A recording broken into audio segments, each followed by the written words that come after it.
Jamaica, a land of vibrant culture and resilience. Yet beneath the surface, a quiet struggle unfolds. Alcohol abuse impacts nearly 7 out of every 10 Jamaican men and 1 in 3 women, becoming a growing public health crisis. Studies show that alcohol is involved in nearly 40% of violent incidents, with young people particularly at risk. This is a story of the lives entangled in a cycle of dependency, of communities affected, and of a country facing a challenge that can no longer be ignored. This is the hidden cost of alcohol in Jamaica.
To truly grasp the scope of alcoholism as a social issue, our team went directly to those who know its grip firsthand. We spoke with members of a 12-step recovery program here in Jamaica, each with a unique story of struggle, resilience, and hope. In their own words, they share the reality of life under the shadow of alcohol and the strength it takes to step back into the light.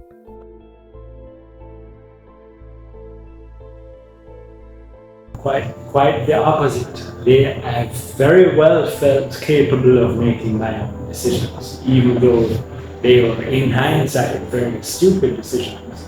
But in the moment, you don't know that in the moment. You're drunk, but you don't necessarily know you're drunk. And so you do whatever it is you want to do. The consequences in the morning after will tell you that you were very wrong and very stupid, but in the moment I didn't feel that way.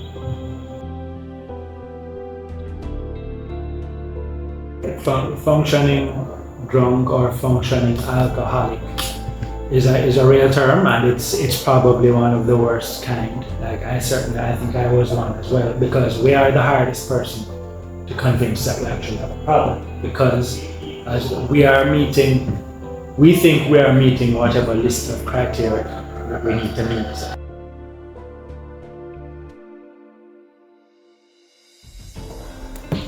For me, no. I started drinking as a normal teenager, going out to parties.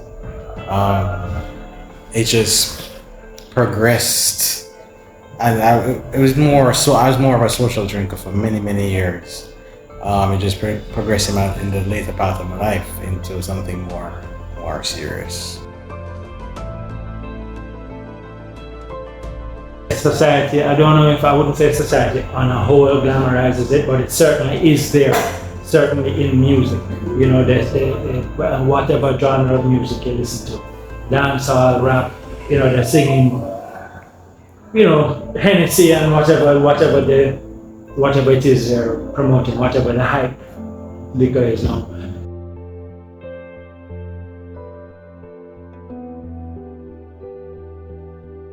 Some of them have actually alienated me. I have also chosen to alienates some of them, because if all you want to do is if you want to see me, just all you want to do is have a drink, then you're not for me.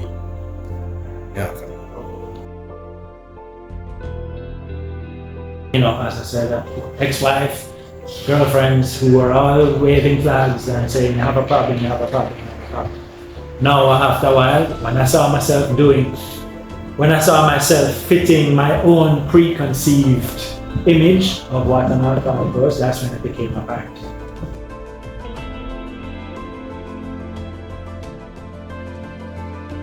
People who are struggling now, but they still refuse to acknowledge that they have a problem. So for me, it's a step further. Yes, you're struggling, but you also have to admit that you have a problem, and that's the first step to getting to coming to a meeting and getting help. But there is help available in Jamaica. It's small groups, but there is help available in Jamaica. Now that we understand the impact of alcoholism on our lives and those around us, it's time to delve deeper to see the hidden toll it takes on the body. Alcohol affects nearly every organ, from the brain to the heart to the liver, where damage can become permanent. Over time, alcohol weakens the immune system, increases the risk of cancers, and disrupts critical brain functions, affecting memory and judgment. This is the unseen story of alcohol's reach, how it silently harms even as the symptoms may go unnoticed for years.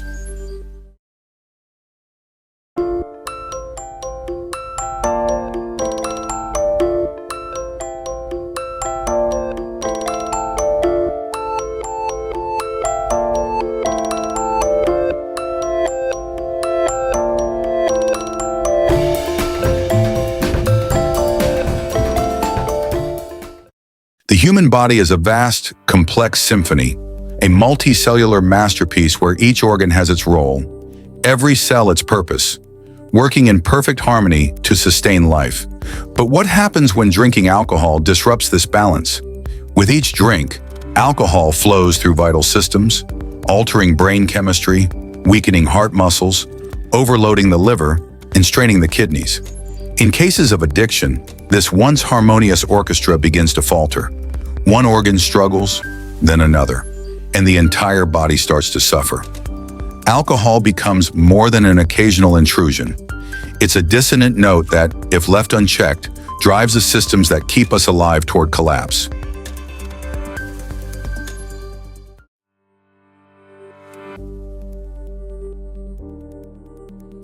Okay, so one of the key things is that alcohol and the liver are very intimately related.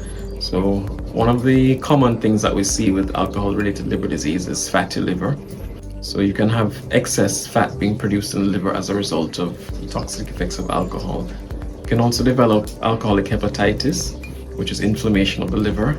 And if that progresses, you can develop scarring in the liver, which is called cirrhosis. And if that continues, you can be at risk for liver cancer. So the effect of alcohol on the liver is manifold. There's a direct toxic effect. So alcohol itself can cause inflammation in the liver, which causes hepatitis. There's also an effect on the metabolism of fat. As you know, the liver is responsible for processing fat. But when you have excess alcohol, this fat can be deposited inside the liver cells, which itself can cause inflammation. You can also have damage to the oxidative free radical system. So there is a problem with the way that the liver cells deal with oxidative stress, and that can also cause injury. The liver is responsible for a number of regular bodily functions. It produces proteins, for example, but outside of building the protein system in the body, it's also responsible for detoxifying the blood. So it removes certain waste products such as ammonia. So if the liver is damaged from alcohol, you can have a buildup of this ammonia, which is toxic, which can affect the brain and the nervous system and cause issues.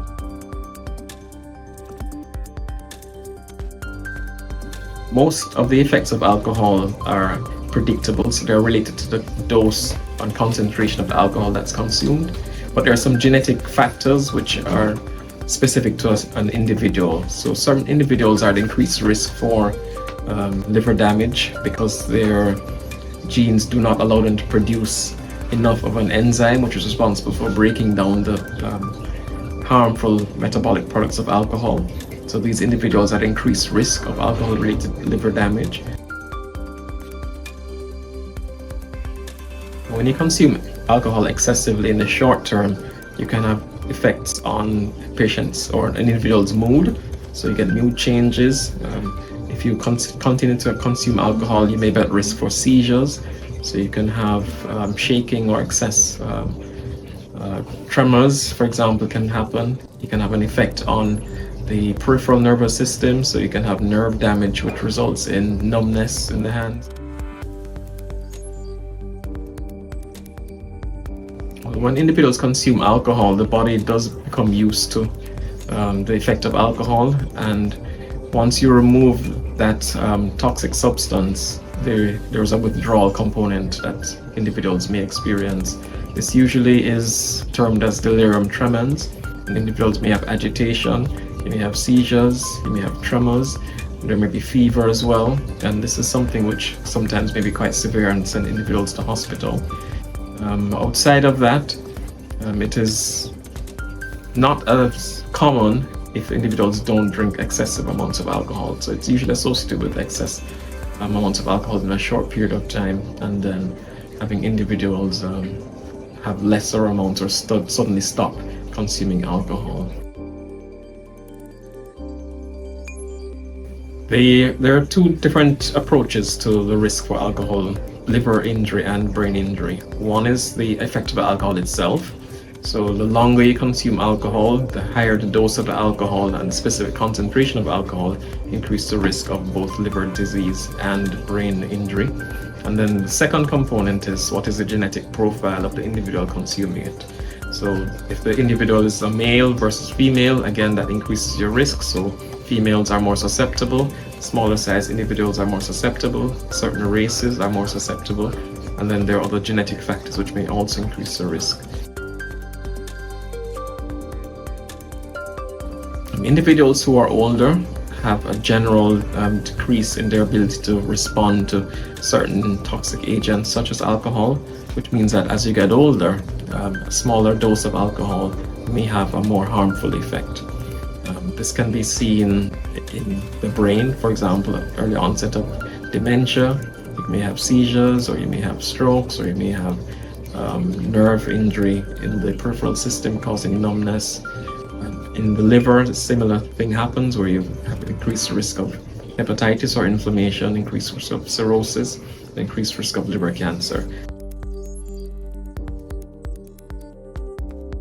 Okay, so one of the ways of preventing the effects of alcohol would be to have education about the effects of alcohol. So when individuals become knowledgeable about the effects of alcohol, then they can take steps to reduce its impact. So getting awareness out is important. Recognizing what the safe dose of alcohol is for any particular individual. So reducing the amount of alcohol consumption automatically reduces the risk for liver injury and brain injury. Recognizing if there is anything in the social environment which may be contributing to alcohol consumption.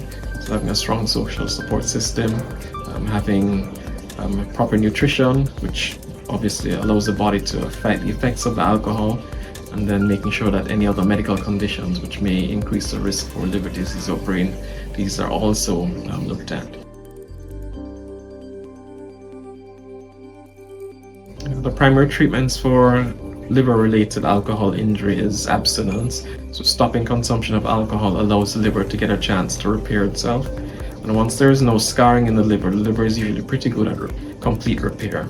So avoiding alcohol consumption is the number one thing. There are certain medications which can be used to reduce the complications associated with cirrhosis, for example. And these may be, for example, water tablets or diuretics, which help to reduce the excess fluid which may build up. And there are some other complications which would require medications, depending on what that complication is. But for the most part, the medications are not as effective in reducing the injury. And the best way to prevent that is by stopping alcohol consumption. We've explored the ways alcohol addiction weaves through both the social and biological fabric of our lives. But no choice exists in isolation. Our decisions ripple out to those around us. And nowhere is this impact felt more deeply than in the lives of children. They are the future, yet early alcohol exposure can cast a long shadow over their path ahead. What happens when young lives are touched too soon by the effects of alcoholism, when innocence meets a world shaped by addiction?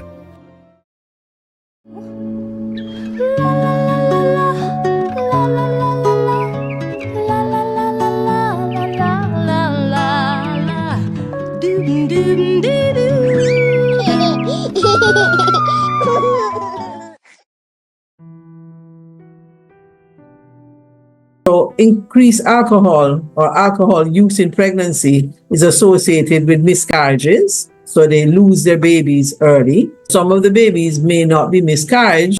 However, they may have a preterm baby. And a preterm baby is any baby who is born before 37 completed weeks or 259 days. Also, even though the baby may be born, the baby can have what is known as sudden infant death syndrome. So these are some of the things that could happen to a mother who has continued to use alcohol during pregnancy. The syndrome is the extreme end of the spectrum. What you may see is a range of lifelong behavioral problems. So they may have intellectual problems, so they don't do very well in school. You can have physical disabilities, and those physical disabilities is what will lead into, or what we see as, fetal alcohol spectrum disorders. But what happens is that alcohol will pass from the pregnant mother to the fetus, and it will affect the development of the fetus. Everything crosses the placenta. The placenta is almost like a conduit. This is where they're going to get their nutrients for the baby. This is what's going to give them their oxygen. This is what helps the baby to grow. And the alcohol can pass across this placenta, right? And this is what affects the development of the baby. So what happens is that after the alcohol passes across the placenta, it goes into the baby and it affects the baby. And the most important part that it affects, unfortunately, it damages the brain. Now, your brain is like it's like the computer of your body that does everything. So once you affect the brain, then you can have a sequelae of many things. It could be affecting your musculature, how you move, how you talk. Intellectually, it affects how they will do in school. So it develops you get abnormalities, several abnormalities because of the brain being affected. Unfortunately, there's no treatment. You just have to manage the sequelae that comes from it. So children with special needs, children with learning disabilities that they may have, you will have to manage that. But there's no treatment per se of the fetal alcohol syndrome. The mother who is pregnant, if she is not aware that her intake of alcohol can affect her baby, then it doesn't matter. Then she will drink. So what you're doing here to create awareness to persons in the wider society that there is a problem with alcohol in pregnancy, then I think that is an excellent awareness that you're raising for young women and women who are thinking of becoming pregnant. The path of an alcoholic is rough and treacherous, an uphill journey shaped by both societal judgment and the heavy toll on the body. It's a path that can alter the course of a life, impacting families, communities, and futures. But there is hope.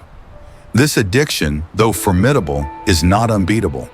The downward spiral can be reversed through support, treatment, and resilience, and the human spirit can begin to heal.